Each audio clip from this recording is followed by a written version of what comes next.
Annan varaforseta.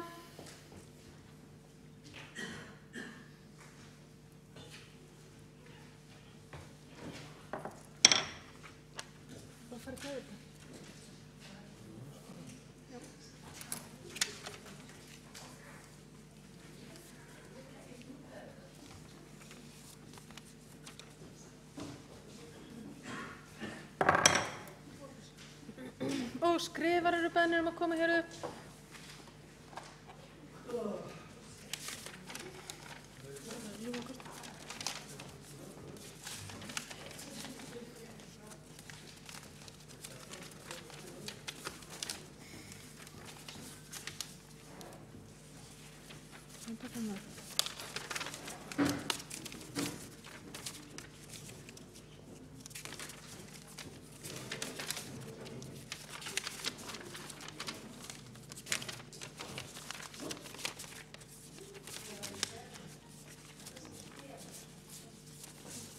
Og hingað hafa borist 15 atkvæði, þau falla svo: Halldór Auðar Svansson, Halldór Auðar Svansson, Halldór Auðar Svansson, Halldór Auðar Svansson, Halldór Auðar Svansson, Halldór Auðar Svansson, Halldór Auðar Svansson, Halldór Auðar Svansson, Halldór Auðar Svansson, Auður Seðill, Auður Seðill, Auður Seðill, Auður Seðill, Auður Seðill og Auður Seðill. Halldór Auðar Svansson er rétt kjörinn annar varaforseti með 9 atkvæðum.